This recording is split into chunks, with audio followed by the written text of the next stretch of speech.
Here is a stone structure. It's about maybe 2-3 feet high, made of andesite, or basalt, I think. It's in Tabasco, Mexico.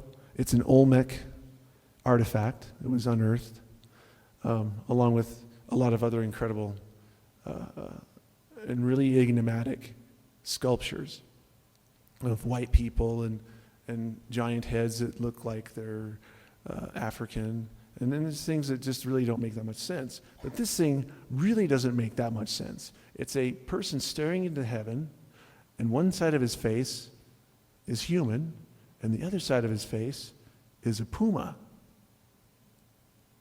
The close-up of it. Unfortunately, I couldn't get a straight-on view of this. I'll have to fly to Tabasco, Mexico next time.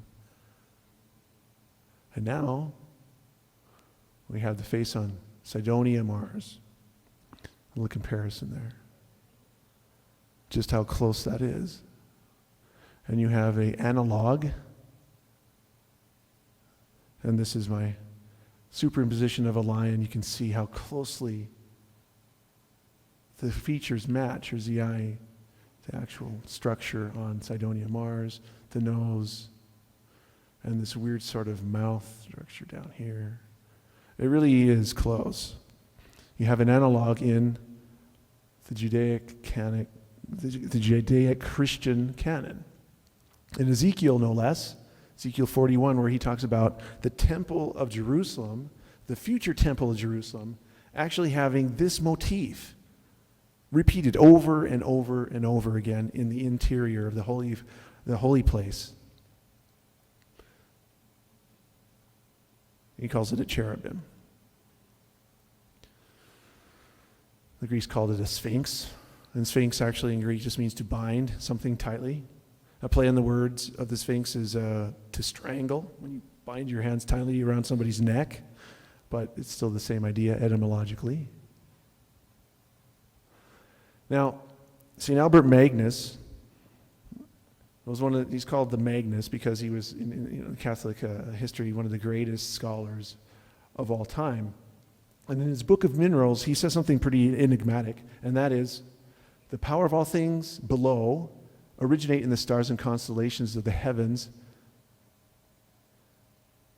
and these powers are poured down into all things below by the first circle of the constellations.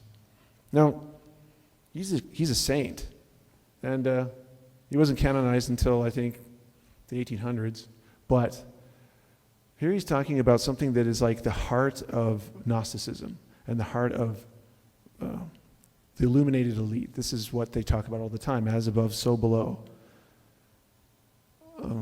The mirror of heavens is on the earth. What is he talking about? This fits into the whole paradigm of what the Aztecs are talking about with the Mayan calendar. You can find in Homer's Odyssey that he adds a little to this knowledge, to this statement that Albert Magnus made. The Atlas is a magician, and he's the one that knows the depths of the seas.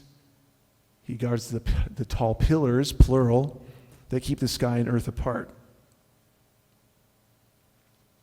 And then you go on, you can actually learn more using some of the epics of the Greeks that talk about Perseus, one of their heroes. He had to go through he had to actually pass by Atlas, who was holding up the heavens and the earth. And he turned Atlas into stone.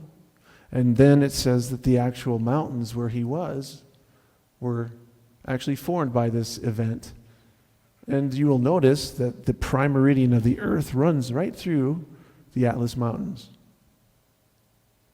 So basically what I'm implying here is that the pillars of heaven and earth are right on this prime meridian, and that it wasn't placed during the prime meridian conference in 1886 that was set up by our president at the time, Arthur.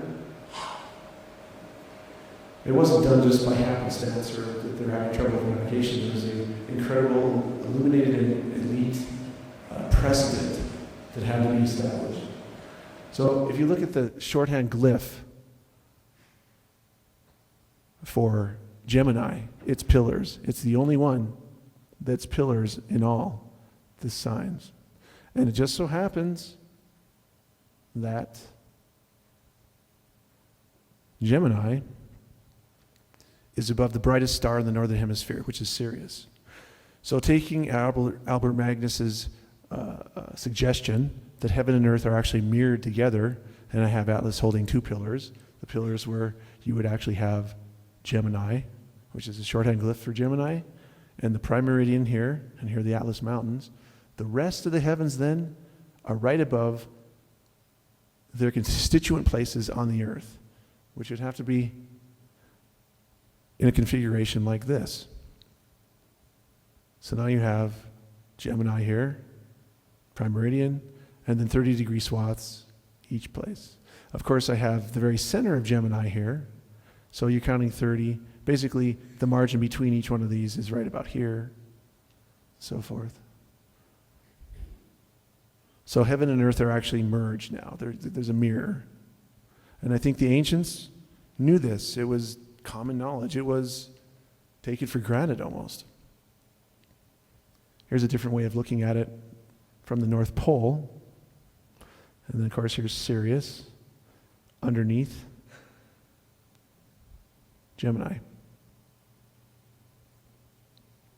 Now, getting back to the founding date of Tenochtitlan, where we get the Mayan calendar, you'll notice the autumn equinox occurs right here, about the center where the sun would rise here on the ecliptic of Virgo. Pay special attention to what's underneath Virgo. This is Corvus, the crow. I'm not really sure if it's always the same species in the zodiacs and the celestial atlases that you can find in antiquity, but you'll always see a bird like this. You can even go back to Sumeria and Egypt and see a bird like this under Virgo that's attacking Hydra.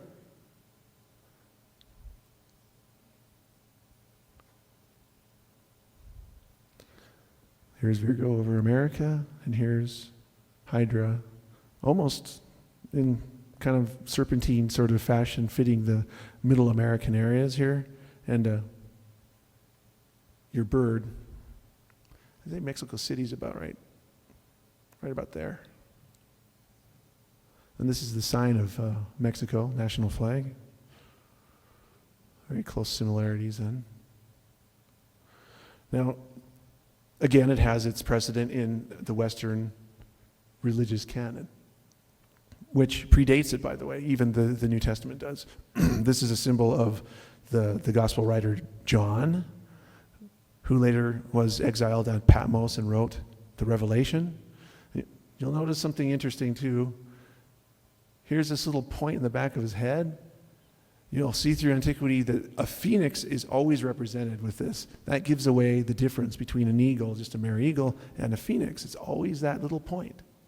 So whoever etched this woodcut, had some inside knowledge about this phoenix. On the left, you have an image of John the Revelator writing one of the signs that he sees from Revelation 12. And here's his symbol. Of course, the little point in the back of the head again of the eagle. This guy's name is John too. This is the Virgin of Guadalupe that appeared to him. Here's the symbol of Mexico. You can see there's really quite a similarity between both of these events. Here's a revelator again, and here's his eagle, seeing the signs in the heaven, Revelation 12. They're time signatures. They're pointing out how the zodiac works. They're pointing out how the procession works. And it's pointing out that John isn't just metaphorically writing, his whimsies about what he believes the future holds for Christianity and the conflict between the Roman Empire. He's actually being told when some incredible and absolutely mind-boggling event is going to occur in the future, because